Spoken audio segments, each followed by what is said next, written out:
Bom dia a todos e todas, sejam muito bem-vindos à Associação Rio Grandense de Imprensa, a Casa dos Jornalistas.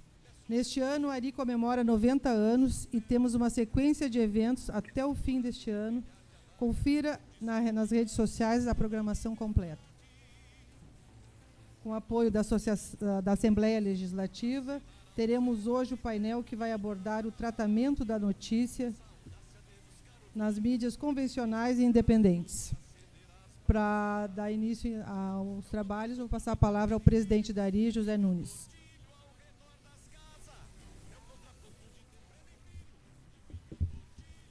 Bom dia a todos, satisfação recebê-los na Casa do Jornalista, Casa da Comunicação, neste que é o nosso terceiro evento da Semana da Imprensa 2025, que a gente abordou nos dois primeiros painéis a questão dos documentários, até com a presença do nosso querido amigo Milton Kogo, que apresentou para nós o Imprescindível com Jay Krishk. Depois a gente teve um painel sobre documentários, falando sobre documentários, e hoje a gente encerra então com o tratamento da notícia. Eu já agradeço a presença do Leandro Demore, da Mari Silva e do nosso segundo vice-presidente, Leandro Legari.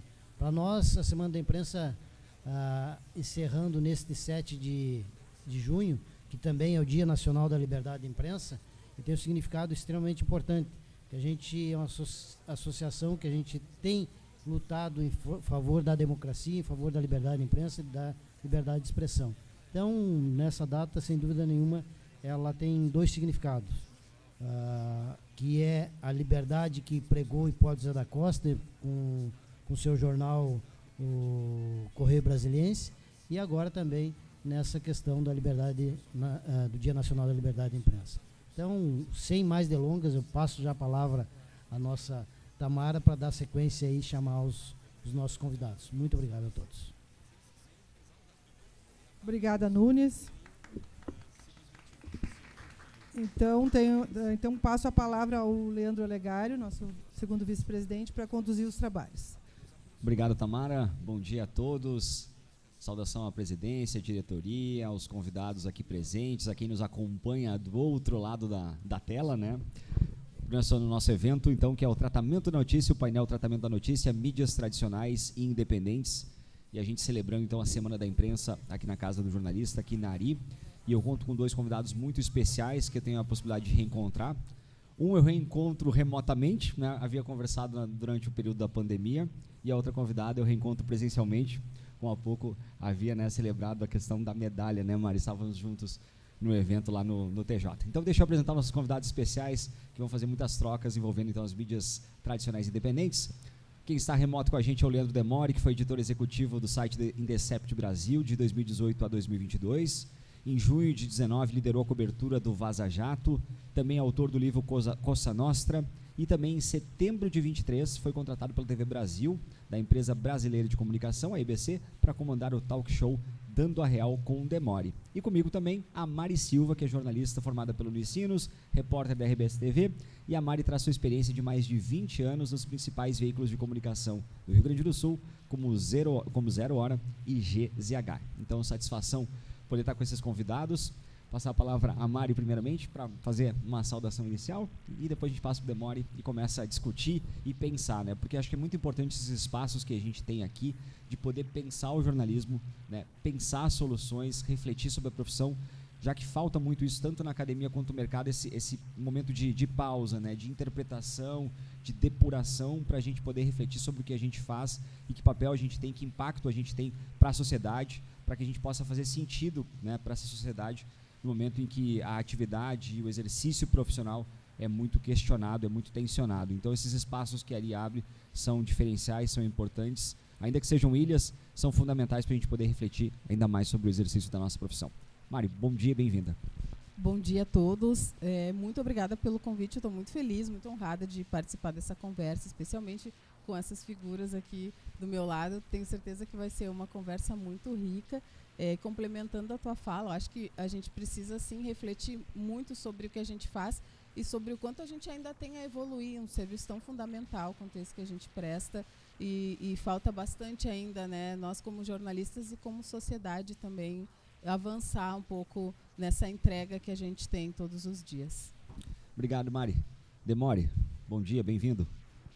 Bom dia, bom reencontrar o meu xará, reencontrar virtual, né? Que mundo maluco, né? Segunda vez que a gente se encontra, segunda vez que a gente não se vê presencialmente. A próxima tem que ser presencial ainda, Mari.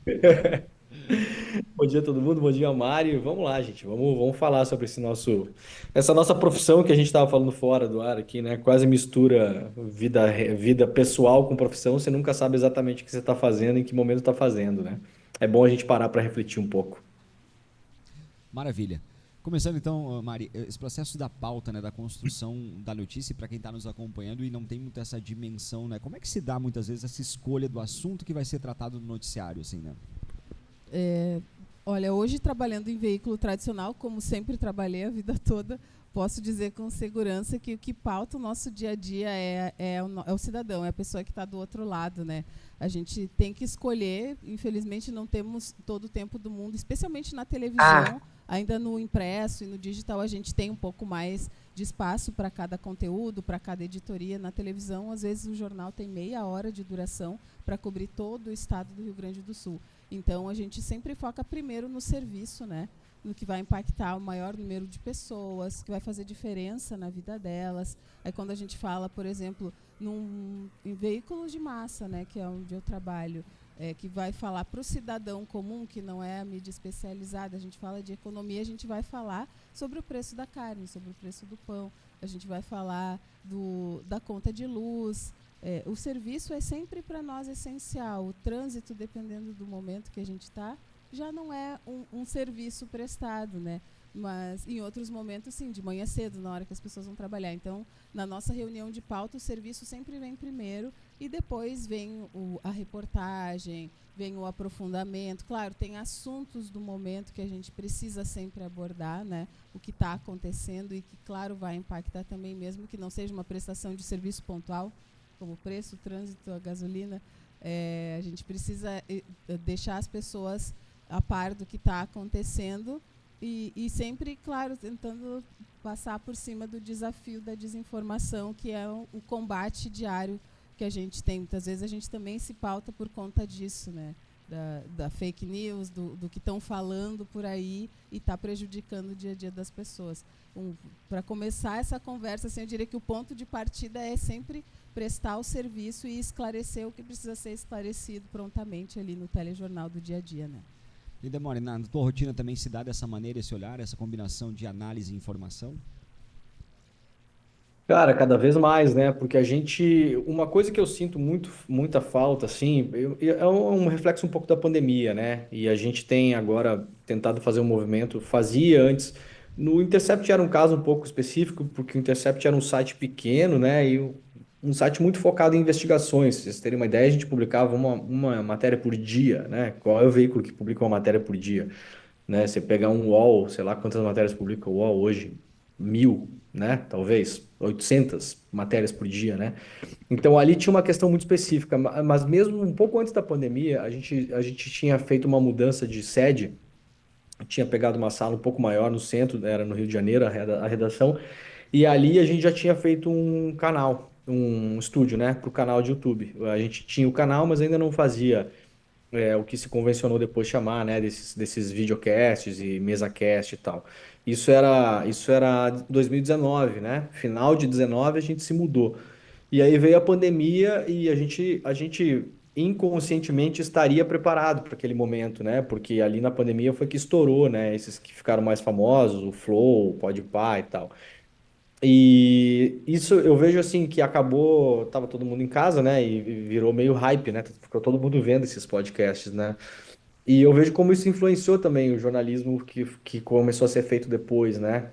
Porque a gente ficou muito na conversa e no comentário, que eu acho uma coisa legal, acho que as pessoas querem isso também, tem uma demanda para um jornalismo mais conversado e menos assim esquemático, né?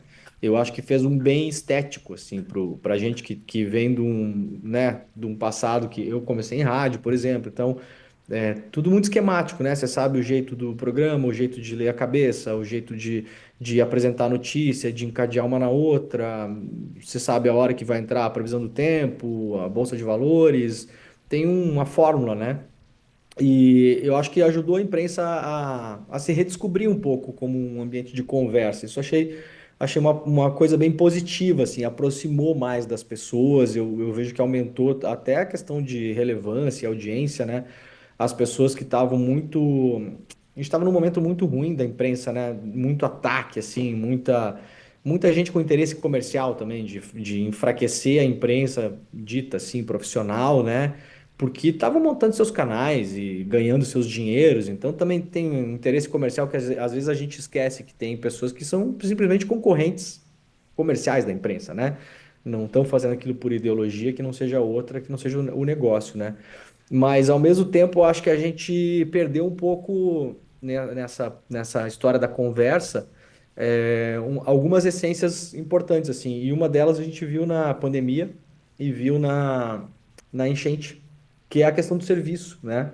Eu sou um jornalista que eu amo jornalismo de serviço. Amo. É coisa que quase ninguém gosta, né? Eu, assim, quando sai, sei lá, um negócio da fraude do INSS, a primeira coisa que eu penso, vamos fazer uma matéria para explicar a pessoa como é que acessa o aplicativo. Eu adoro esse tipo de coisa, porque eu acho que, assim, a pessoa que está lá consumindo notícia, ela não é a gente, né? Ela não tá o dia inteiro fazendo isso. Tá, a pessoa tá lá vivendo a vida dela, né? E aí, pô, de repente surge um negócio, ela ouviu um pedaço da notícia num almoço num restaurante, né? Ela tava vendo o Jornal do Almoço e aí estão roubando no INSS, né? O jeito que a pessoa absorve a informação é muito singular, né?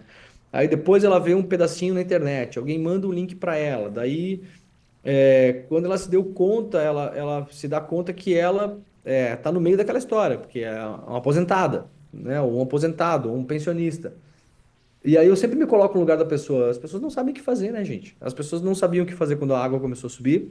As pessoas não sabiam o que fazer quando começou a ter gente internada na Covid. As pessoas não sabiam o que fazer quando teve o negócio agora do INSS. Então eu sinto muito que a gente perdeu muito, mesmo os grandes portais, assim, agora nessa questão do INSS, eu vi de novo, né?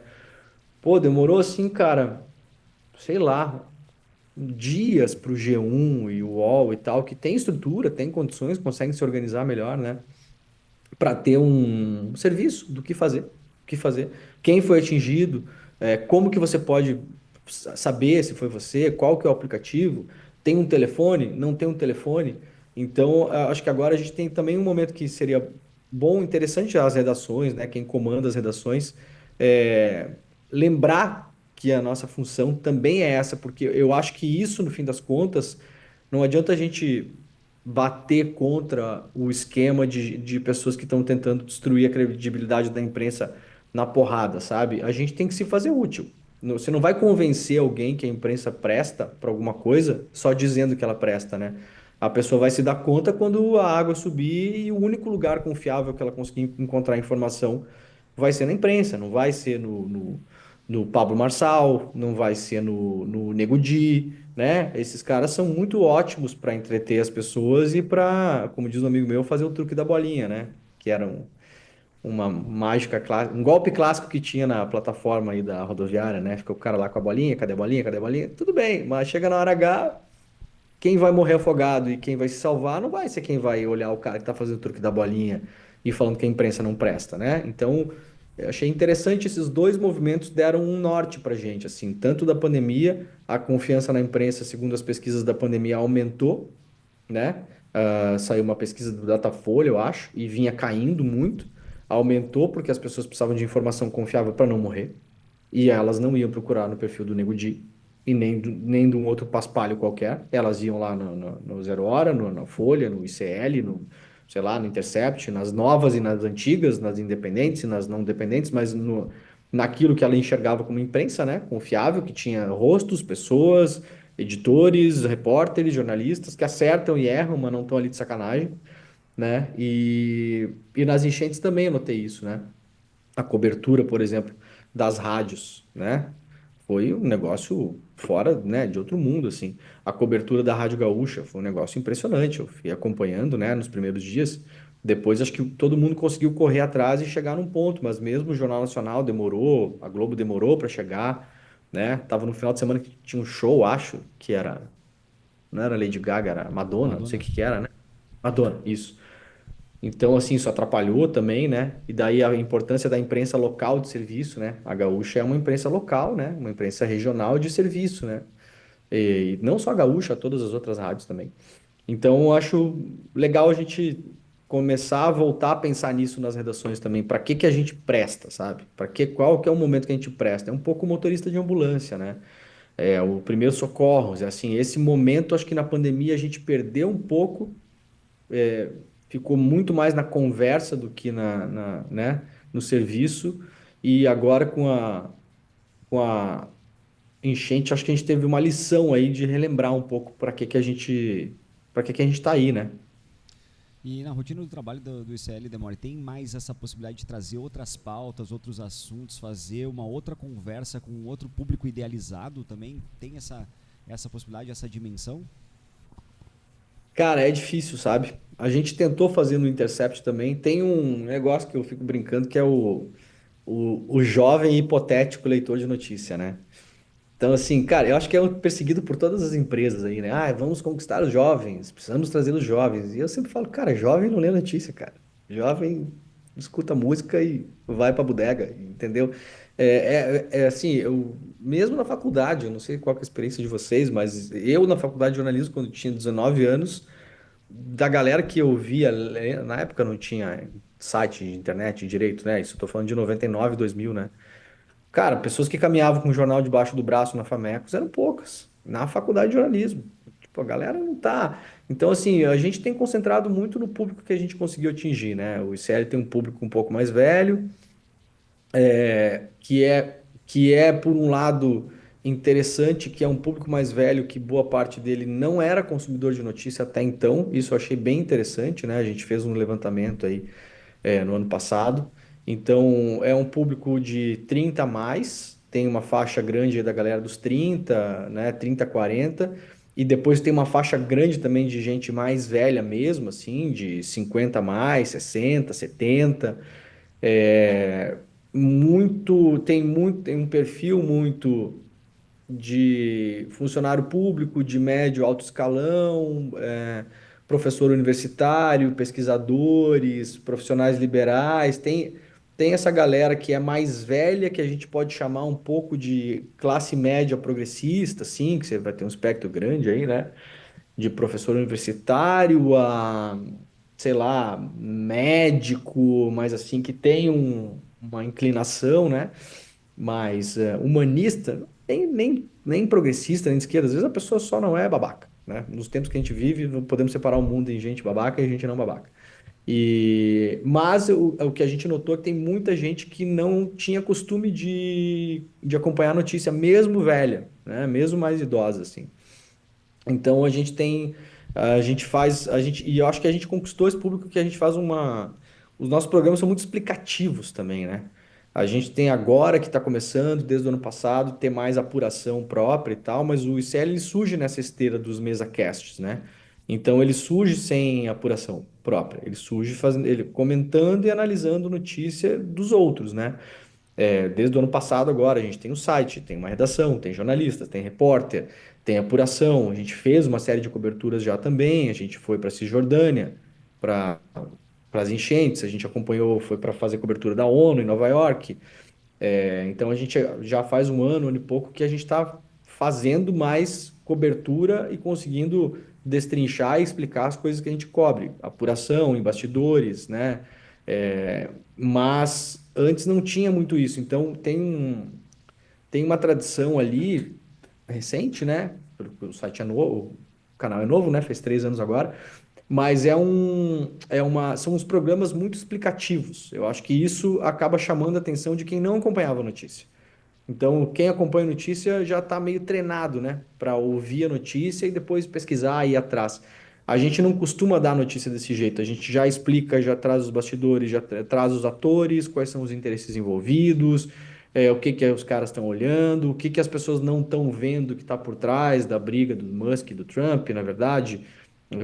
Por que que eles racharam, o que está acontecendo ali, quais são os interesses, por que que o Alexandre de Moraes é o alvo do Musk, qual o interesse do Musk na América Latina. Então, a gente costuma sempre dar notícia com todo esse contexto. E eu noto, assim, a gente fez no ano passado um evento em São Paulo, vai fazer de novo esse ano, para encontrar a turma, né? E a gente juntou 4.000 pessoas, da galera que é espectador do ICL, que foi para lá, né? Foram 2 dias. E o que as pessoas mais comentam é isso, assim, muita gente que não acompanhava a notícia, que não tinha hábito de acompanhar a notícia todo dia e que agora acompanha porque entende. Então, assim, antes não entendia, ou não via a importância, ou não conseguia decodificar, né? E agora acompanha o CL para entender o que está acontecendo. Então, a pessoa não quer só saber se o Musk chamou o Alexandre de Moraes de ditador. Ela quer saber por quê e o que que esse cara quer. Por que que ele está se interessando pelo Brasil? O que que aconteceu, sabe? Então, isso é uma coisa que eu noto que chama muita atenção e aí acaba pegando um público mais velho, né? Porque é a galera que tem mais dificuldade tecnológica mesmo, de pesquisar, de acessar um site, de entender se uma coisa é verdadeira ou falsa, a galera que cai muito mais em golpe na internet, então precisa também desse jornalismo de serviço, né? Olha, não entra em qualquer site por aí para o negócio do INSS, então entra só aqui e tal. Então a gente não tem focado muito em achar outros públicos assim, a gente está deixando um pouco a coisa acontecer naturalmente. E, Mário, no dia a dia, na rotina, assim, essa possibilidade de contar uma história, mas também com um tempo limitado, é um desafio, né? Sem dúvida. A gente precisa fazer a curadoria da curadoria, né? Até mesmo aí falando do case do Bom Dia Rio Grande, por exemplo, que é o jornal mais longo que a gente tem na programação, são 2 horas e meia, né? E começa ali às 6 da manhã até às 8h30. Então é um público bem, bem focado no serviço. Mas a gente tem esse esforço também todos os dias de trazer a explicação do porquê. Vou usar o mesmo exemplo do INSS que o Demori falou.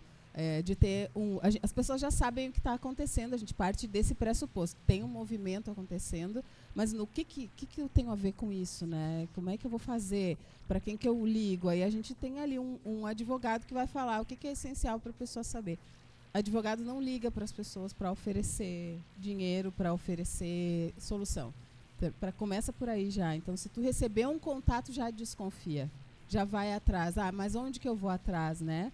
E aí a gente precisa realmente ir muito direto ao ponto. E quando a gente está fazendo jornalismo ao vivo, a gente corre muitos riscos, até tentando ir direto ao ponto. Que aí é mais um desafio que a gente tem. Como ao vivo fazer com que um entrevistado, que às vezes nem está acostumado a falar, seja pontual, seja objetivo e fale de um jeito que as pessoas entendam. Então, muitas vezes a gente acaba tendo que no dia seguinte voltar no assunto para poder esclarecer melhor as pessoas. A gente não vai deixar com que fique dúvida no ar. E isso é um exercício que nós fazemos na reunião de pauta pós-jornal todos os dias. A gente tem normalmente 2 reuniões, uma antes e uma depois.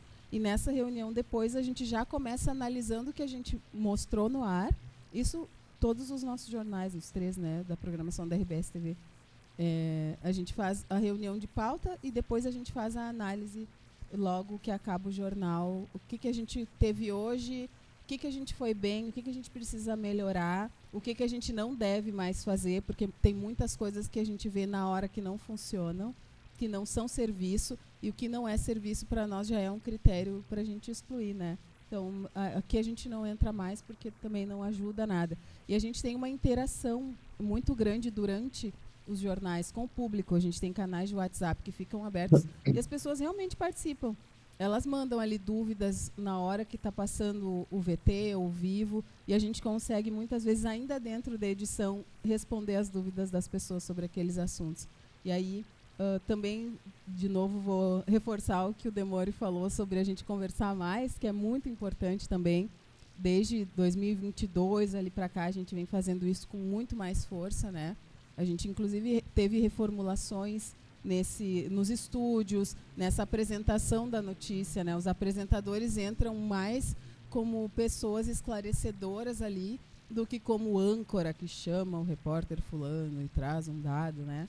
Às vezes ele está mais ali para complementar. O próprio âncora às vezes identifica alguma coisa que ficou meio no ar e ele traz logo depois da entrada do repórter ali já uma explicação, um complemento. A gente tem conversas maiores no estúdio também, às vezes até com um entrevistado que entra depois da reportagem para continuar falando daquilo. E é um risco também que a gente corre, porque tem gente que não se interessa E aí tu pensa, pô, tu tá dando um bloco inteiro pro mesmo assunto, né? Quanta gente não quer saber sobre isso, mas tem gente que precisa saber sobre isso. E às vezes a gente tem que abrir mão de certas métricas de vaidade. Isso aqui é uma coisa que a gente fala muito do digital, né? Mas na TV a gente também tem as métricas de vaidade, né? Quanta gente está achando bonito, quanta gente está achando legal. E às vezes a gente precisa que o idoso que não sabe mexer na internet saiba como fazer para instalar um aplicativo no celular. Né? E aí também a gente está falando com pessoas que não investem em mobile, que não investem num celular com memória, uma coisa tão básica, né? A gente teve uma matéria no RBS Notícias essa semana falando disso.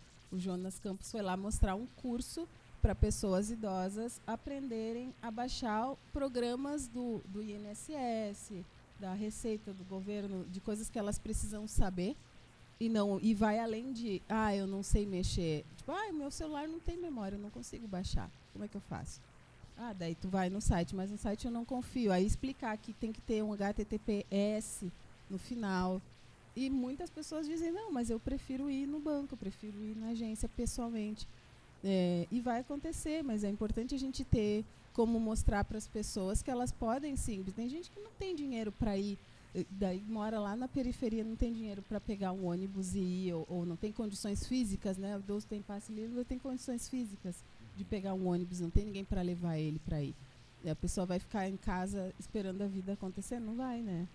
E a gente precisa levar o serviço até essas pessoas. Então, muitas vezes a gente acaba extrapolando essa questão da limitação do tempo para oferecer o que a gente precisa oferecer ali no momento em que precisa ser oferecido. Também não adianta a gente esperar a edição de sábado, às vezes, que vai ter mais tempo e o assunto está acontecendo ali, e até sábado a pessoa já também buscou em outra fonte, né? Muitas vezes até no WhatsApp, que, acho que é pior ainda, vai olhar o influenciador que fala o que ele acha, muitas vezes é menos pior do que o WhatsApp ali com a página fake, né? E como é que se dá essa relação do jornalismo de serviço, né, prestado no dia a dia para as pessoas, e o jornalismo de solução, né, porque eles caminham juntos, né? Com certeza. É da mesma forma, né? A gente faz esse equilíbrio no dia a dia, né? Na reunião de pauta, olhando para nós e olhando para fora também, né? A gente tem feito também um movimento de ir para a rua conversar além da pauta, de ter a produção conversando com as pessoas. A gente tem conversado muito com a CUFA, por exemplo, com entidades que conseguem entrar onde a gente não consegue, porque a gente estava conversando antes da gente começar aqui com o Demore sobre como a gente sofreu isso na enchente, né? De ter lugares que a gente quer entrar, mas a gente não consegue porque as pessoas não deixam a gente entrar, por N razões, né? Inclusive razões que vão além das próprias pessoas. A gente sabe que tem muitas áreas dominadas pelo tráfico, por exemplo, e aí onde a polícia entra e o tráfico não está, às vezes é mais perigoso ainda para a gente, porque tem assalto, porque tem ataque, né? Eu levei pedrada na enchente de pessoas que achavam que a gente estava lá para falar mentira, enfim, né? Às vezes a gente tem que pensar em formas de chegar onde a gente quer chegar para depois pensar se a gente vai dar o serviço, a solução, porque muitas vezes a gente nem sabe o que aquelas pessoas estão precisando, né? Porque elas não conseguem chegar na gente e a gente não consegue chegar nelas. É um grande desafio. E nesse processo, Demore, de valorização profissional, acredito que a gente tem um horizonte pela frente mais positivo, mais propositivo, de menos descredibilizar a atividade da imprensa? Cara, tem dois movimentos, né? Eu acho que um é incontrolável, porque eu acho que a gente demorou para se dar conta, viu, Leandro, que é uma disputa comercial que a gente está. A gente está no meio de uma guerra comercial, não é outra coisa.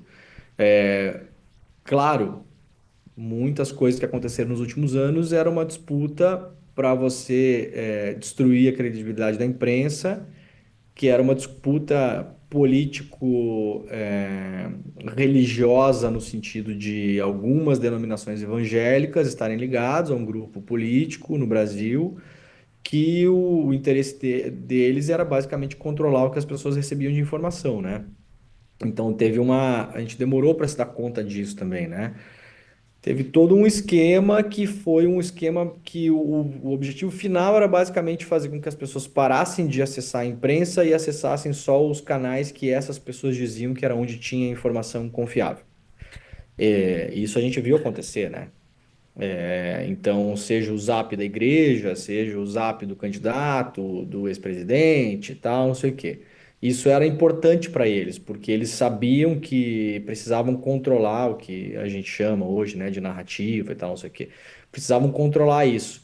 E para isso tinha que rapidamente erodir a confiança na imprensa. Então, a primeira atitude era fazer com que as pessoas achassem que a imprensa toda não presta, toda é comprada, toda é vendida, num nível quase surreal de Globo comunista, né? Chegamos nesse nível, assim, no Brasil.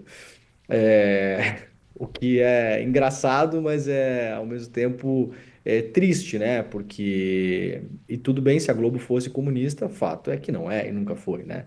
Então, mas muita gente acreditou nisso porque era o atalho mental, né? Que era feito, né?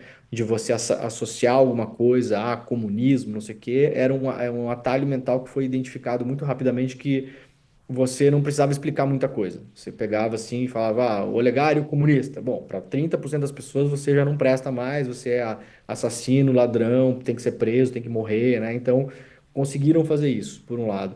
Por outro, é uma disputa comercial que a gente demorou para se dar conta. Mesmo as pessoas que não estavam envolvidas nesse esquema, eu vi muito no esporte isso, né? Você tem aí hoje uns influencers de esporte que trabalharam na grande imprensa, né? Que aí acabaram montando canais aí na imprensa nacional aí, tem vários assim, né? Tem um que trabalhava, acho que na Globo, que é o cara até de opiniões bem fortes, assim, né? Tem um, que eu não lembro o nome dele, tem outro que é um cara que usa um bonezinho, assim, e tal, não sei o quê. Essa galera também começou a queimar a imprensa porque é uma disputa comercial. A gente montou canais, precisa de audiência, né? Não sei nem se o que eles falam eles acham mesmo das empresas, assim. Talvez possam achar uma parte, possam exagerar o resto. Eles precisam drenar a audiência da imprensa para ganhar audiência no canal deles, porque é uma questão de grana mesmo. O dinheiro que entra no final do mês. E aqui não vai um juízo de valor, mas a real é essa, né? Você precisa ter audiência para você monetizar o YouTube. Para isso, você precisa tirar a audiência do Globo Esporte, do, sei lá, do jornal lá de esporte da Band, não sei o quê. Você tem que sugar um pouco desse público para o seu canal do YouTube. E qual que é o atalho que essas pessoas encontraram? Você entrar um pouco nessa onda de atacar a imprensa, né? E por outro lado, acho que tem uma responsabilidade nossa, né? Como a gente falava antes, acho que a gente tem que também se mostrar mais útil na vida das pessoas, né? A pessoa tem que chegar num momento de crise, de não saber o que fazer e tem que encontrar, como ela encontra, né? Quando tem um acidente na rua, ela não vai entrar em qualquer carro, né? Ela vai esperar uma ambulância da SAMU, né? Então, assim, a gente tem que pensar sempre que a gente tem que ser essa referência, né? Então, tem um trabalho que a gente tem que lembrar todos os dias, que é o nosso principal trabalho, que é servir para alguma coisa na vida das pessoas. A imprensa tem que ser útil, né? Se a imprensa não for útil, ela é só sei lá, qualquer coisa, assim, ela vira só um negócio mesmo, né? Então, terminando um programa todos os dias pela manhã, a gente faz também das 8 às 10h30, né? Eu me faço muito essa pergunta, assim, tipo, a gente prestou para alguma coisa hoje para quem estava assistindo? A pessoa saiu dali sabendo alguma coisa que ela não sabia que presta para a vida dela? Vai ajudar ela a tomar uma decisão melhor, ela não cair num golpe, não cair num golpe do Pix, sei lá, não clicar num link errado, não esquecer de tomar uma vacina, sabe? Eu sou uma pessoa muito prática, assim, eu penso muito assim, para que serviu a pessoa vê hoje, ou seja um caso mais complicado, ela entendeu por que que o Musk está atacando o STF, entendeu? A gente conseguiu explicar para a pessoa o que está por trás, ou pelo menos iluminar um pouco mais das coisas que não estão tão iluminadas. Ela entende que o Musk comprou uma terra gigantesca em Minas Gerais para explorar lítio. A pessoa sabe que o celularzinho dela que ela está usando agora depende do negócio chamado lítio, que isso tem um valor comercial enorme, que ela nunca tinha ouvido falar, sabe? Então, tipo assim, se terminou o programa, a pessoa entendeu uma coisa a mais, eu já acho que a gente está um passo mais próximo de não ser tão vilipendiado assim, porque em algum momento a pessoa vai lembrar, pô, mas a hora que a bota apertou mesmo foi lá Foi lá no site X que eu consegui buscar informação sobre o que fazer se a água chegasse no Menino Deus. Se eu podia sair de carro ou não. Qual que era a rota de fuga que eu podia tomar, se eu tinha que desligar a geladeira, se eu podia ficar em casa, né? Então, assim, acho que isso é uma coisa que a gente tem que ter um exercício cotidiano também, sabe? E Mari, nessa rotina com as pessoas na rua, assim, percebe que também tem essa valoração, porque tem momentos como a própria pandemia, a enchente, eleições, e que o jornalista, a reportagem no front, ela é atacada, né? Ela é muitas vezes agredida de verbal ou até fisicamente. Como é que percebe essa relação, esse tensionamento hoje com a sociedade na hora de sair para fazer a matéria? Tem momentos e momentos, né? Em alguns momentos mais tensos, por exemplo, ali no auge da enchente, não no começo. No começo estava todo mundo tão apavorado, sem saber o que fazer, que a preocupação de todas as pessoas, eu arrisco dizer, todas as pessoas só queriam saber como é que eu vou me salvar, para onde eu vou, como é que eu vou ter certeza que minha família está bem, que muita gente não tinha nem como se comunicar. Mas lá no auge, quando todo mundo já tinha entendido, e chegou-se, a gente chegou num ponto aqui no Rio Grande do Sul, e falo como pessoa mesmo também, não só como repórter, que a gente já estava de saco cheio, porque já fazia, sei lá, quase um mês que a enchente tinha começado e ela nunca mais vai acabar. Eu fiquei 5 semanas ilhada em Novo Hamburgo trabalhando, não conseguia vir para Porto Alegre, e eu cheguei num ponto que pensei, eu nunca mais vou voltar. Eu nunca mais vou conseguir ir, vou ficar para sempre aqui, gente, pelo amor de Deus, não dá para passar com o carro. Abriam a ponte, aí começava a passar carro, caminhão, cedia lá o enjambre que tinham feito, já tinha que bloquear de novo. Era sempre assim, aquele meme do Caetano sorrindo, daí ficava sério, né? Então, nesse momento do auge, as pessoas estavam saturadas de tudo. Tudo que elas podiam atacar, elas atacavam. Nesses momentos tensos é mais difícil, porque daí a gente chega para tentar fazer o nosso trabalho e as pessoas começam a nos atacar com coisas que elas viram lá no Zap, com coisas que elas ouviram a tia falar, alguém falar, porque tem momentos que as pessoas não têm nem tempo de se informar também. Porque quem trabalha para comer, quem tem 10 filhos ali para alimentar, tem que pensar na conta de luz para não cortar, às vezes ela não consegue mesmo a se aprofundar nas coisas que estão acontecendo. Então ela se informa rasamente e muitas vezes tem essa questão aí da Globo Comunista, da RBS Mente, que acaba virando consenso, e aí a gente fica no alvo porque a gente está na rua, né? E eu acredito que existe eu acredito, não, é fato, existe uma indústria, né, que é preparada para ensinar as pessoas que a gente está contra elas, né?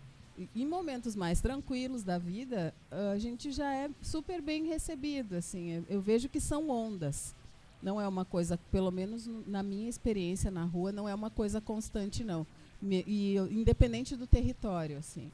Tem momentos que eu vejo que as pessoas são mais, talvez, incitadas a ficar raivosas. Desculpa usar essa palavra, eu sei que é horrível. Mas, tipo, elas ficam frustradas e tentam vir para cima da gente. E em outros momentos, deixa pra lá, sabe? Tá tudo ok. E Demora, nesse processo também, um dos desafios acaba sendo as fontes, né?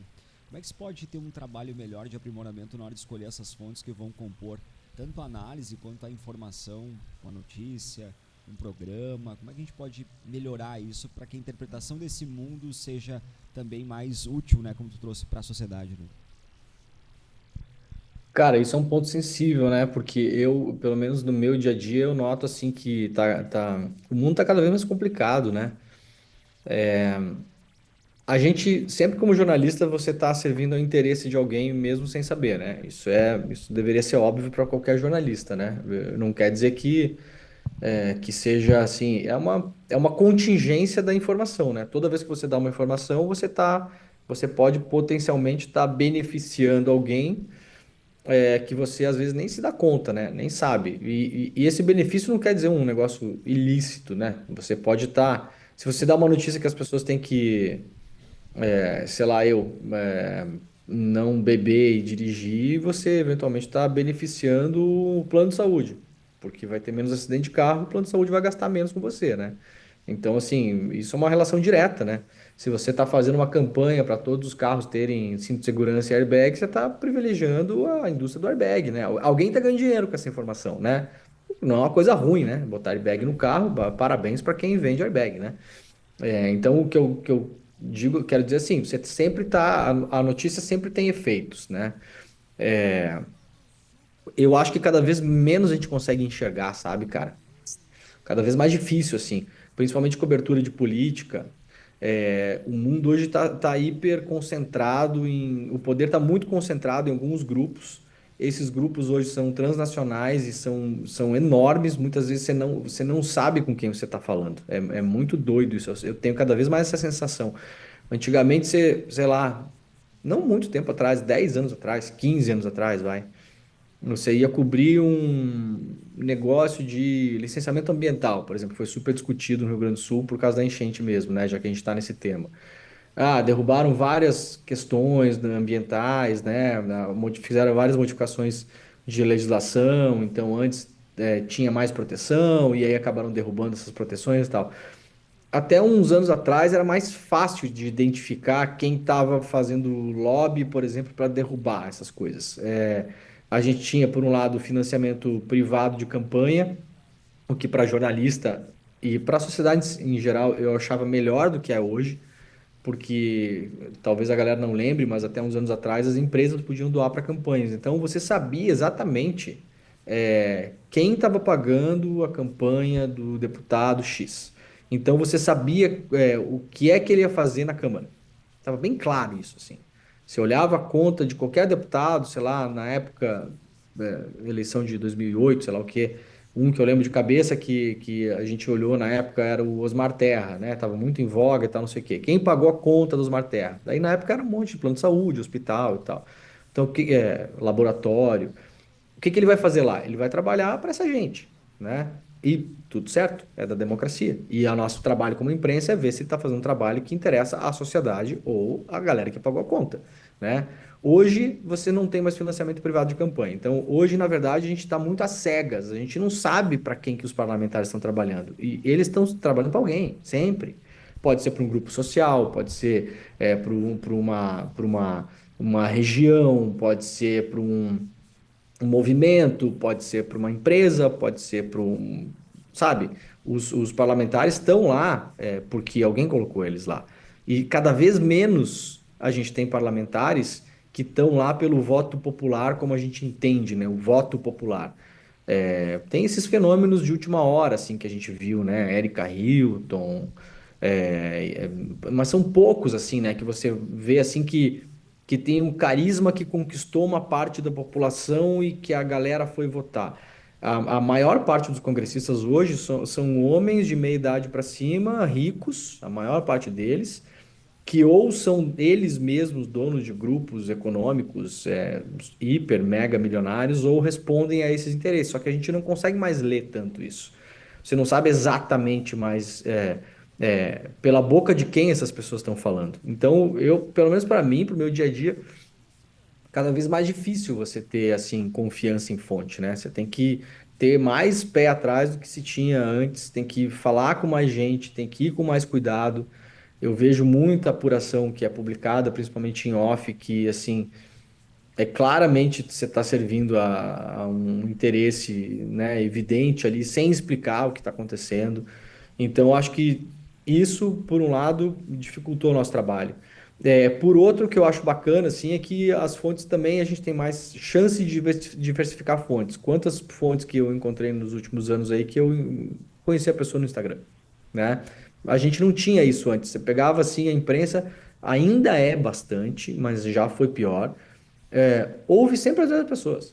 Você vai ver, assim, cobertura econômica é um clássico, né? Tem, assim, quatro, cinco economistas que têm uma visão de mundo igual, como se economia fosse uma ciência absolutamente exata, que a fórmula correta é aquela e só se ouve aquelas pessoas. Isso aí foi décadas assim.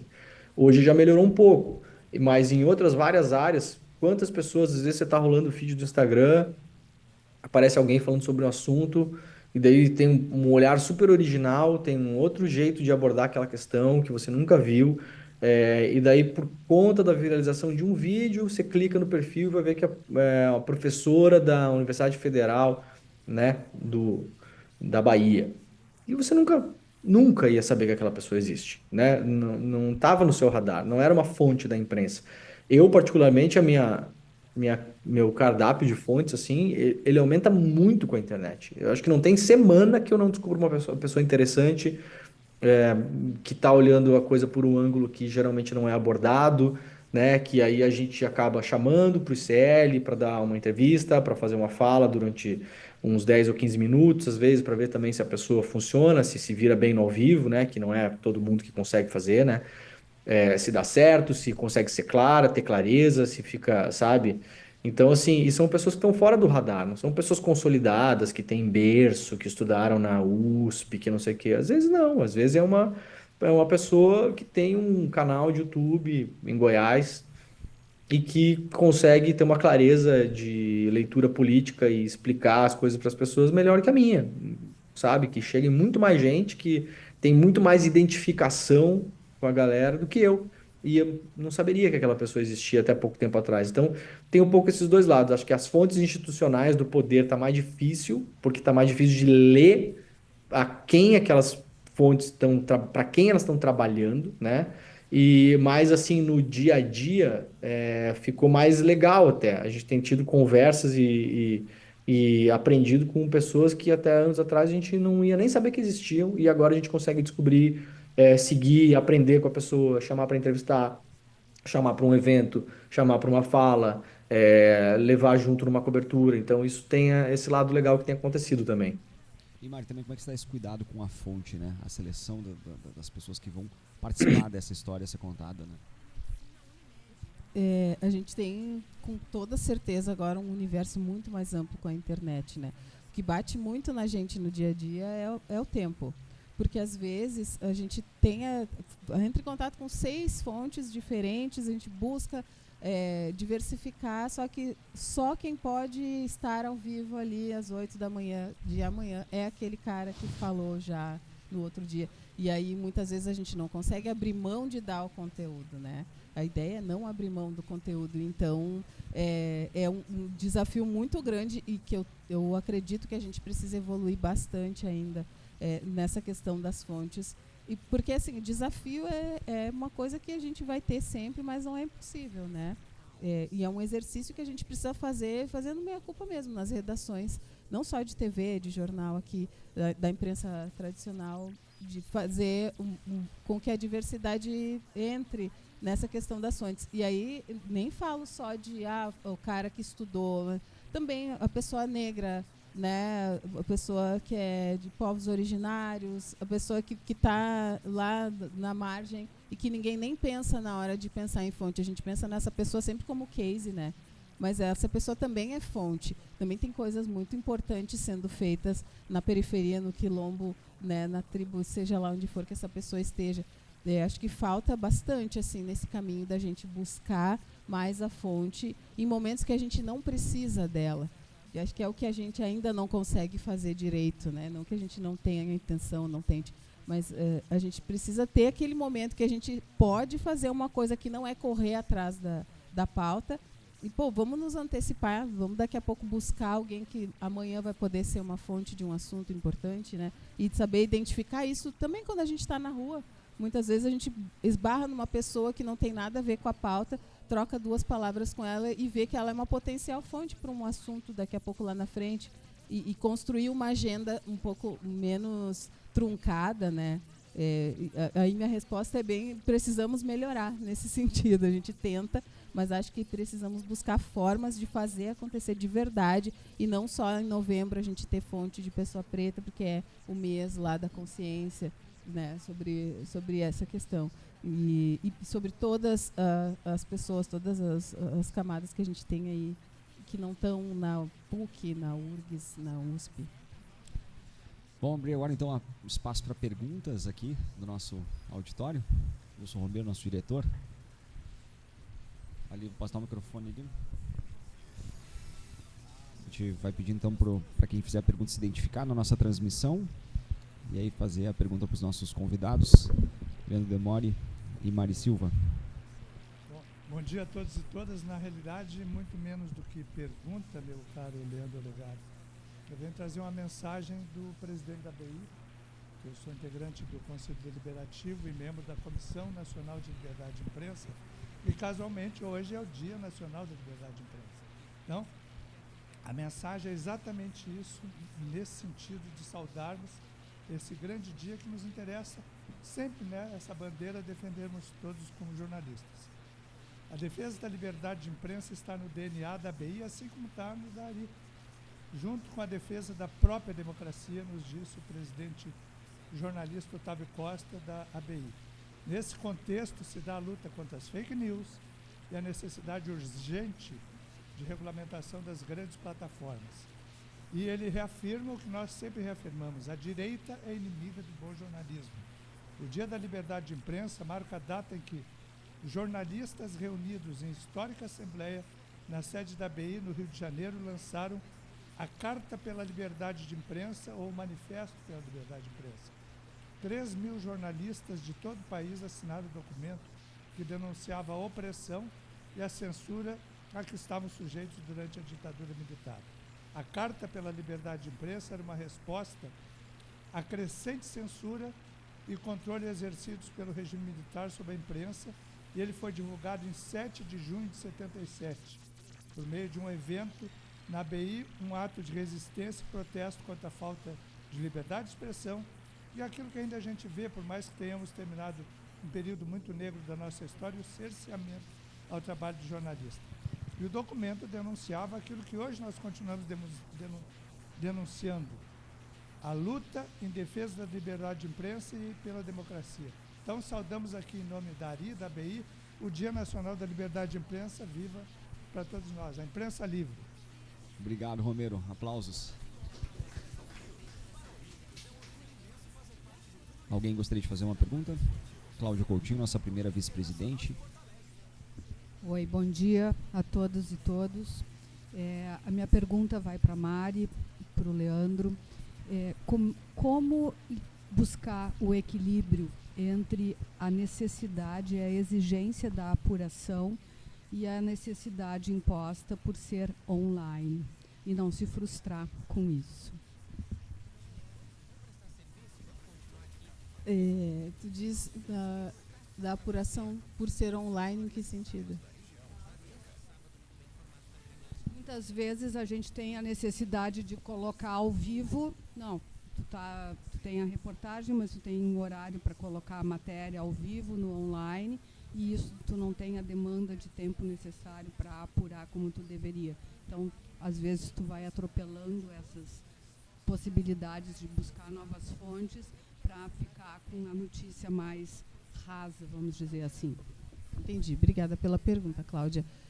Aí a gente faz uma avaliação, né? Qual é a urgência de a gente dar essa informação? A gente precisa que ela esteja no ar agora. Se a gente precisa que ela esteja no ar agora porque ela vai oferecer um serviço para as pessoas, porque as pessoas precisam saber, por exemplo, que elas têm que sair de casa em Canoas porque a água está subindo, porque o dique rompeu às 4h30 da manhã, quando estava todo mundo dormindo. Ninguém sabe disso. Quando ela acordar, talvez a casa dela já esteja começando a inundar. Então, ela tem que sair agora. Eu não tenho mais informações, mas eu preciso que as pessoas saibam disso agora. Aí a gente vai colocar esse conteúdo no ar com a informação clara de que é preliminar e que a gente vai complementar depois. Se não for uma coisa urgente, que a pessoa não precisa saber agora, no nosso fazer diário hoje, na RBS, a gente segura. A gente tenta segurar para, pelo menos, a gente ter alguma base, alguma coisa que a pessoa possa ter certeza que aquela notícia é quente. E mesmo quando precisa ser urgente, a gente sempre tem que ter certeza. A gente não dá nada sem apurar o fato ou mesmo o complemento. Não entra nada sem apuração.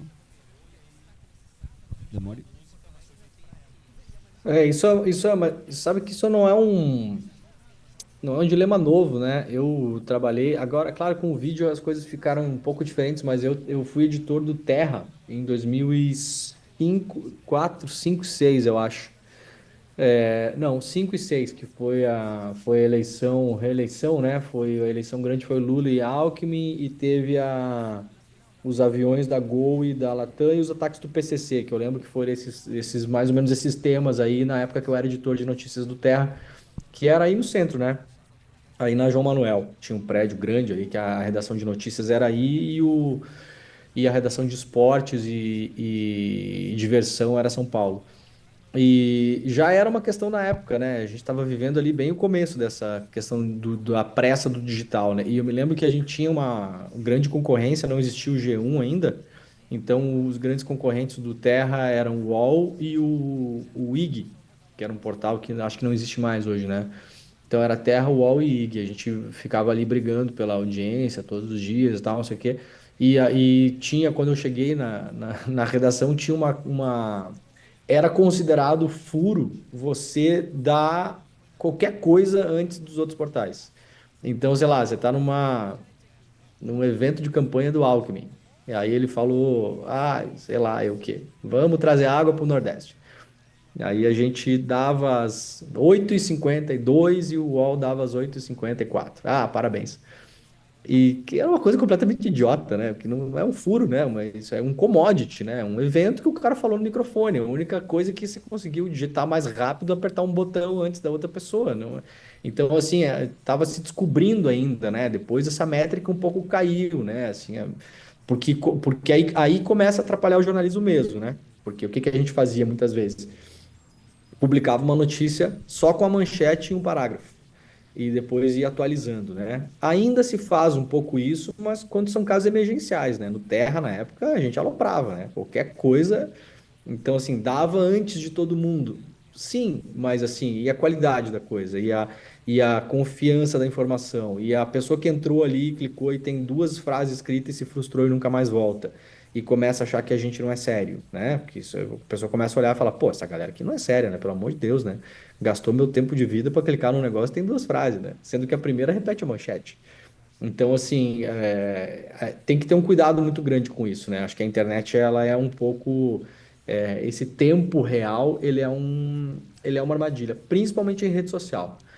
Rede social, se você tiver alguma coisa que saiu agora, qualquer coisa, né? Que seja, se alguém descobrir, se começar a rodar na rede social daqui a meia hora um vídeo da Carla Zambelli se entregando à polícia na Itália. Se eu publicar no meu Instagram agora esse vídeo, quando quase ninguém publicou, ou se eu publicar daqui a 45 minutos, a diferença de views vai ser brutal, assim. Isso, assim, o timing de internet, ele é muito mais importante que o assunto. É um negócio e é assim de minutos, né? Minutos. O que você as redações que correram mais rápido e se organizaram mais rápido para publicar os cortes dos depoimentos do STF essa semana tiveram uma audiência gigante. A redação que publicou 50 minutos depois já teve um quinto da audiência. Realmente o algoritmo ele prioriza muito você publicar muito rápido, né? Então tem que ter cuidado. Isso é uma grande questão, assim, de você tentar fazer o equilíbrio e nem sempre é possível, né? Acontece muita coisa errada no meio desse caminho, assim. Mais perguntas? Só na sequência. Isso, por favor. Bom dia. Sou o jornalista Roberto Reboledo. Quiero hacer una pregunta interesante. Nos estamos esqueciendo dos facetas complementarias del jornalismo. O jornalismo preventivo, jornalismo que tenga clara función de reportar, investigar, comentar a crisis ya acontecida, ya instalada. Mas o jornalismo preventivo es sumamente importante porque analiza muchas veces crisis no solamente ambientales, sino crisis de salud, inclusive crisis de seguridad nacional. Muy poco jornalista y casi ninguém falou sobre as posibles crisis ambientales nesta enchente. Todos falan excelente cobertura, sirvieron para aquí, o jornalismo acá, mas ninguém fez prevención, ninguém se estuvo investigando si las compuertas estaban bien, advirtieron si hicieron nada, ni conversatorios, a excepción da ARI, no es porque estoy acá en ARI, mas na ARI siempre tiene conversatorios sobre posibles problemáticas que pueden tener solución, reúne, comenta, fala. ¿Qué me puede decir al respecto sobre el jornalismo preventivo que muy poco se usa, ¿no? Se trabaja? mayormente se fala lo que aconteceu, buscando muitas vezes o rating, mas preventivamente ninguém fala sobre isso. Muito obrigado. Obrigado pela pergunta. Mari, começa? Ótima pergunta, muito obrigada. Concordo, acho que a gente precisa evoluir muito nisso. A enchente nos ensinou muito, assim como a pandemia nos ensinou muito. Hoje a gente está vivendo uma crise na saúde, né? Aqui em Porto Alegre, na região metropolitana, no interior também. E a sensação que as pessoas têm, que trazem para a gente, é que ninguém sabe o que fazer. Porque não tem hospital, porque não tem... Daí tem crise respiratória, mas é inverno, e é claro que vai ter, porque o Rio Grande do Sul tem um clima que deixa todo mundo doente mesmo, né? No inverno. E o que fazer? Mas quem é o responsável? E não tem dinheiro, mas de onde tira o dinheiro? Quem é que tem que dar o dinheiro? E cadê o dinheiro? Né? Se as pessoas soubessem sobre isso antes, talvez poderia ser evitado alguma coisa? Talvez sim, talvez as pessoas pudessem votar melhor, talvez pudessem pensar um pouco mais. Eu acho que falta ir um pouco mais na raiz, sabe? Antes da crise climática, antes da crise na saúde, as pessoas também precisam da informação sobre como que se constrói a política.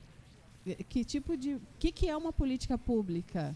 Que dinheiro vai para onde? De onde sai esse dinheiro? Que um político tem que saber para a gente poder avaliar que ele é competente para tomar essas decisões, né? Acho que a imprensa é parte disso, mas é um problema bem maior, né? E com certeza a imprensa pode fazer muito melhor a sua parte, sim. Demore. É isso, só complementar rapidamente, eu acho que essas coberturas ditas preventivas, assim, né, elas são feitas muito com investigação, e investigação tá meio fora de moda, né, que é caro, né, isso é uma grande questão também. A gente teve uma pulverização da imprensa, por um lado é positivo, porque diminuiu a concentração de audiência e tudo, mas ao mesmo tempo as redes sociais, elas sugaram o dinheiro da imprensa tradicional. Antigamente a Volkswagen anunciaria uma página dupla da Veja para lançar um automóvel e hoje isso praticamente não é mais feito, né? Esse dinheiro foi parar na mão do Google e do Facebook, basicamente, né? Da Meta e da Alphabet. São as duas grandes empresas que são agências de publicidade, né? Eu não gosto de chamar elas de empresas de tecnologia, porque eu acho que empresa de tecnologia é quem desenvolve uma tecnologia para, sei lá, substituir um coração humano e salvar a vida de alguém, né? Não vejo o Facebook criando nenhuma tecnologia relevante para a vida de ninguém, né? Para mim são empresas de publicidade, são duas grandes agências, né? Elas vivem disso. E quando esse dinheiro sai da imprensa, por mal que fosse, né? E vai para esses lugares sim não investem em investigação, né? Zero, na verdade. Se antes a gente tinha uma crítica que se investia pouco em investigação na imprensa tradicional, investigava-se alguma coisa, né? O Facebook não vai investir em investigação nenhuma, né? Então, essas empresas de publicidade, elas tomaram o dinheiro da imprensa, esvaziaram a possibilidade de fazer investigação, que é caro, e esse jornalismo preventivo, ele é feito com investigação, né? Muito dele, né? Porque serve como alerta, né? E, por outro lado, tem uma questão de letramento do público, assim.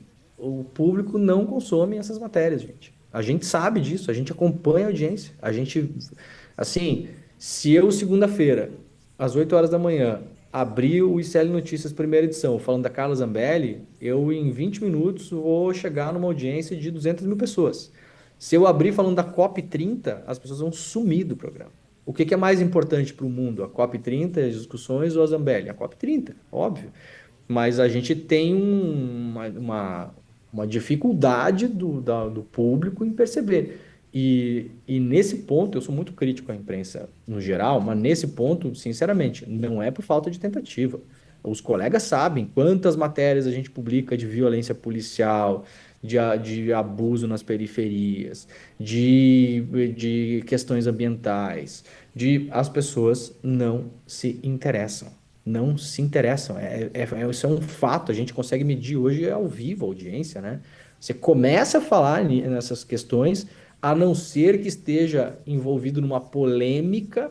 Então, a pessoa, na semana que a Marina Silva foi maltratada, destratada, desrespeitada na Câmara, você pode traficar uma matéria sobre coisa ambiental que a pessoa vai colateralmente se interessar, mas porque está num contexto de uma polêmica maior. No dia a dia, o interesse das pessoas sobre esses temas, infelizmente, digo com muita tranquilidade, é muito baixo. As pessoas não se envolvem com esses temas. Durante a enchente, a gente tem que aproveitar para falar sobre a questão ambiental, porque quando você fala antes, ninguém vai dar bola. Só quem está muito dentro do tema, quem está muito preocupado, quem tem uma posição mais ativista, mas no geral, população no geral, você fazer uma mega reportagem sobre a mudança das leis ambientais que pode no futuro causar seca ou enchente, gente, a audiência disso vai ser abaixo de zero. Infelizmente, é a realidade que a gente tem hoje. Eu não sei muito como que a gente consegue mudar esse cenário, sabe? Já tentamos de tudo, é muito difícil você conseguir convencer as pessoas que elas têm que gastar tempo com isso. Mais um complemento, eu acho que realmente é uma questão de educação, né? Eu acho que antes da imprensa começa na educação. A gente tem o Milton e a Tamara inscritos, a gente está se aproximando do final do nosso evento. Milton, por favor. O tempo passou voando, né? A gente está agora... Bom dia, meu nome é Milton Kogo, sou repórter cinematográfico, trabalhei mais de 25 anos em TV. E eu vou dentro do que o amigo lá falou também, dessa apuração de trazer mais soluções. Eu acho que o jornalismo, todo mundo faz um jornalismo muito igual na TV aberta. Porque, vou te dizer, lá nos anos 80, a gente tinha o RBS Cidade, que a gente saía numa Kombi, sem estrutura nenhuma, e ia lá no foco, tem o buraco, não sei o que, ia lá e a solução. Qual é a solução que você dá? Hoje tem toda essa tecnologia e não se faz. O Bom Dia Rio Grande fica 2 horas no ar, e aí? Durante o dia, eu acho que o jornalismo poderia ter uma prestação de serviço melhor. Outra coisa, a apuração. Há um tempo atrás foi feita uma reportagem que o centro da cidade estava cheio de policiais, com câmera, maravilha lá, e os assaltos parece que tinham terminado. Eu fui assaltado, em 3 meses, fui assaltado 3 vezes. 3 horas da tarde, na frente da igreja, ali na Independência, Nossa Senhora da Conceição, no centro, levaram a correntinha, eu não uso mais corrente de ouro agora, é de prata. Enfim, então assim, eu acho que antes tu vender uma notícia, vender que eu digo no sentido de te mostrar, quem sabe, é só assim, vai caminhar sábado e domingo, dar uma volta no centro, ver se tu acha um brigadiano. Tu não acha ninguém, não tem polícia. E assim, não tem policial suficiente, ok, mas se tu botar um cara lá, 2 quadras, souber que tem uma maneira de tu pegar e procurar. Então assim, eu acho que tem que ter esse cuidado, porque aí vem o comando, o comandante lá vendendo o peixe dele, que agora está com câmera, não sei o quê, o cara da feirinha ali dizendo, agora tem mais policial, não sei o quê, e eu não vi o outro lado. Nesse sentido, aí é uma crítica, eu não estou aqui, pelo amor de Deus, fiz toda a minha vida trabalhando, dei meu sangue ali, sabe, e continuo assim, sempre com esse olhar, né, e não estou fazendo nada em defesa própria também. Mas eu queria saber assim, e outra, tem vários canais de televisão agora, todo mundo faz a mesma coisa, sabe, não tem o jornalismo mesmo, que eu digo assim, de tu pegar, eu acho que tem que ter uma prestação de serviço maior, e ela tem que ser durante todo o dia, não é só no horário de telejornal, todo mundo faz a mesma coisa. Me desculpa, essa é a minha observação. Quem começa? Mário, vai lá. Pô, que legal, obrigada pela crítica. É o que eu vinha falando antes, né, de a gente tentar, fora da pauta, fora do horário do jornal, ir para a rua mesmo, conversar com as pessoas, porque é um fenômeno. Quando a equipe de TV chega, tudo se resolve. Tudo tá bom. Essa semana eu passei vários dias indo até Viamão, porque o hospital lá está numa situação péssima, terrível. Aí tinha pacientes, tinha profissionais dizendo que não tinha papel higiênico para ir no banheiro, que não tinha... Não estou nem falando de antibiótico, papel higiênico. O paciente que tem sonda, que tem a bolsa, né, de colonoscopia, que precisa evacuar bastante, não tem papel higiênico. Isso é desumano, né? É horrível. E aí o pessoal da administração dizendo, não está faltando nada. né? Aí quando a gente entra com a equipe de TV no hospital, não está faltando nada.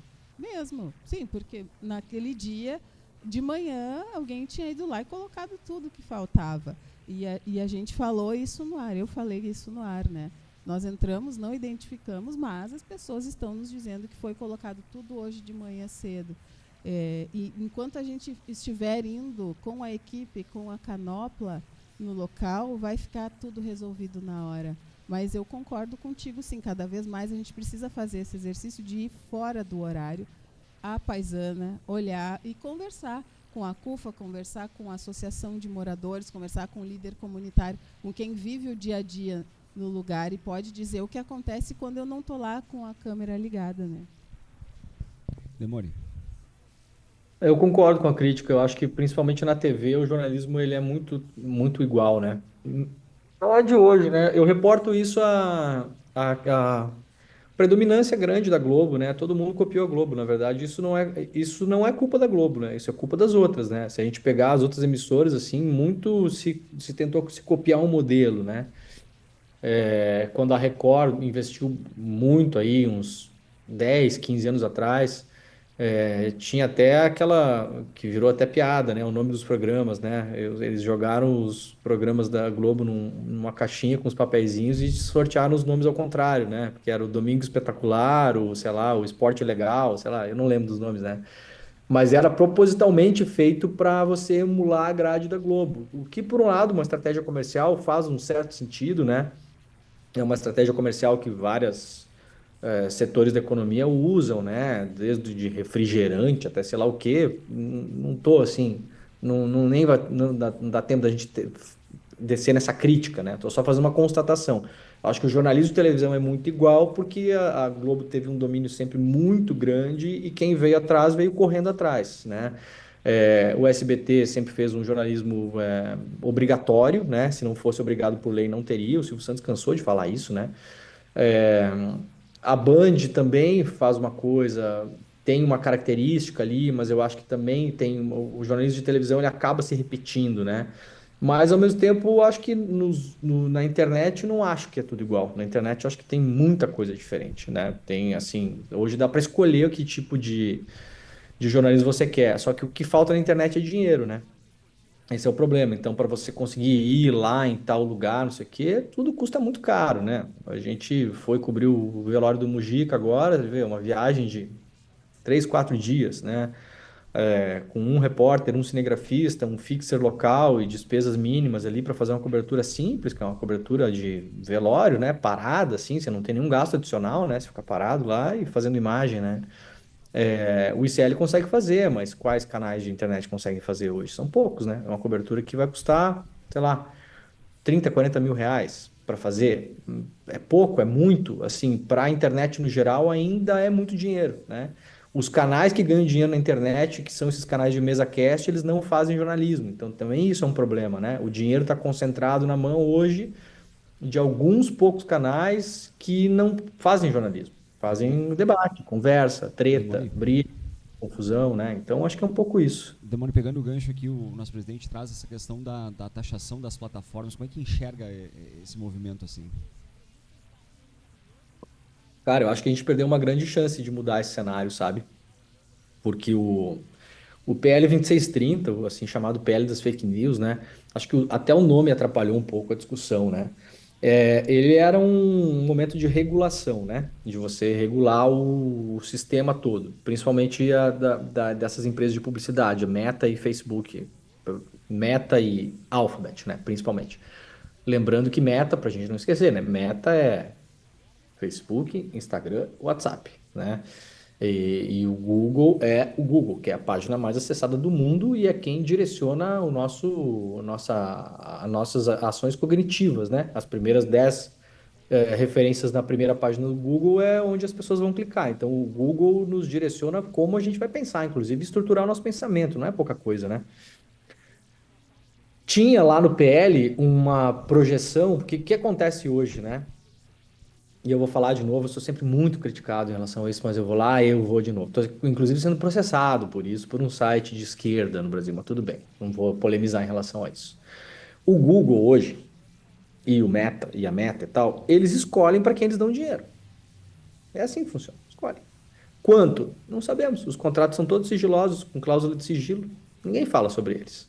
Então hoje, o Google, ele escolhe, sei lá, 90 veículos no Brasil, faz contratos privados, a portas fechadas, com cláusula de sigilo com cada um deles, e a gente não sabe quanto essas pessoas estão ganhando de dinheiro. E isso é um problema. Isso é um problema. Por quê? O PL 2630, ele buscava, de fato, democratizar isso. Ele ia fazer uma obrigação legal dessas empresas fazerem essa transferência de dinheiro, porque elas ganham dinheiro com o jornalismo, elas usam o nosso trabalho e a gente não ganha nada com isso. Essa foi uma briga que existiu no mundo todo, na Grã-Bretanha, no Canadá, na Austrália, na União Europeia. Na Austrália, a Meta chegou a parar de circular links de jornais durante 3 ou 4 meses, dizendo, a gente tem que pagar, então a gente não vai mais usar. O que eles fizeram, Leandro? Eles voltaram a usar, porque eles precisam da gente.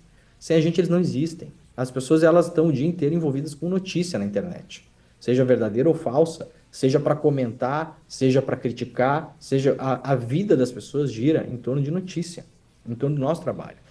A lei no Brasil, ela criaria uma necessidade, uma obrigação das empresas investirem parte no jornalismo e criaria acessos democratizados.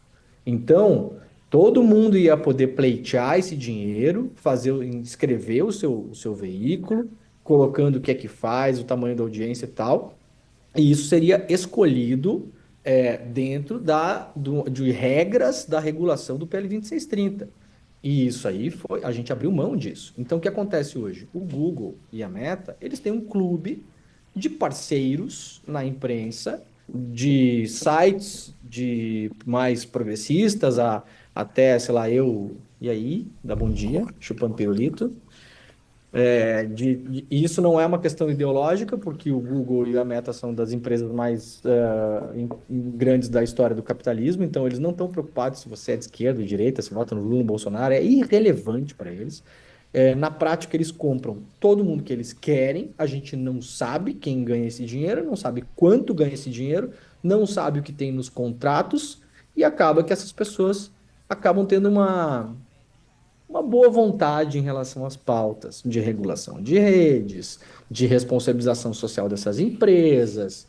Então, assim, eu toda vez que falo sobre isso, sou muito criticado, mas não vou deixar de falar. Não me importa o que as pessoas acham, sabe? Não me importa mesmo, porque daqui uns anos a gente vai olhar para trás e vai ver que essas pessoas é como se elas estivessem lá atrás fazendo acordos espúrios com indústria de petróleo, com indústria de tabaco, mesma coisa. É um negócio que faz mal para as pessoas, que não é regulado, que destrói a democracia, que erode a confiança na população e tem gente ganhando dinheiro com isso. Eu não acho isso certo, não acho isso correto, não acho isso ético e vou continuar falando. Quem quiser não gostar também, deixou de gostar, também não muda nada.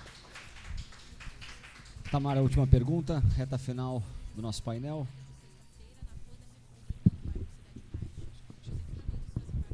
Depois dessa colocação, eu queria saber sobre processos, como é que vocês reagem quando alguém, a empresa, no caso a ISL, a RBS, quando alguém se sente contrariado com uma notícia, com fontes corretas, e quando por algum deslize a notícia não se confirma. Olha, todo mundo tem o direito de não gostar, né? Acho que quando a gente está começando, a gente fica mais frustrado com a opinião das pessoas sobre como a gente falou, o que a gente disse, quem a gente ouviu. Hoje, assim, depois de 20 anos fazendo e ouvindo, eu respeito e absorvo o que eu acho que eu posso melhorar, porque eu acho que toda crítica ela sempre traz um aprendizado, seja sobre o que a pessoa disse ou isso aqui é o tipo de coisa que eu não posso me abalar. Mas sempre tem um aprendizado. E normalmente tem alguma coisinha ali que tu olha e tu pensa, realmente, ali talvez eu pudesse dar uma melhoradinha mesmo. Nem que seja para essa pessoa não ficar mais incomodada com a minha cara, né, na tela. Então, desculpe. Então, sobre opiniões a respeito, não gostou, né? Claro, se for só uma opinião, né? Se tem algum embasamento, a gente vai em busca para ver se precisa realmente fazer alguma correção. E quando realmente a gente desliza, porque ninguém é perfeito, a gente vai errar, né? A gente não sai de casa para errar, mas pelo menos se errar, eu vou tentar não errar 2 vezes a mesma coisa, né? Botar o rabo entre as pernas e corrigir, porque a prestação de serviço também faz parte da prestação de serviço a gente dizer que isso aqui não estava do jeito que tinha que estar e buscar corrigir e dar o conteúdo certo o quanto antes, né? Demônio. Aumentou o número de processos com a polarização? Não tenho como te informar isso, precisaria consultar o setor jurídico da RBS, né? Demônio.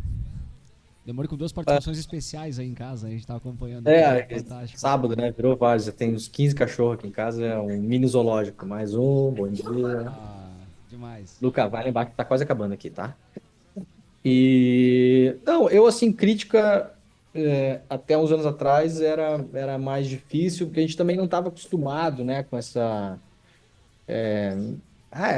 hoje em dia, qualquer um fala qualquer coisa sobre você, né? E é muito doido, assim. A gente vai lendo umas críticas, assim, às vezes a pessoa tem uma opinião sobre você que você lê e fala assim, cara, não tem nada a ver com o que eu sou. Tipo assim, a pessoa claramente não me conhece, sabe? As pessoas, elas criam uma ideia sobre a sua personalidade, quem você é, o que que você pensa, os interesses que você... E daí você fica lendo assim, cara, eu só me dá pena, assim, sabe? É uma coisa assim que, sabe?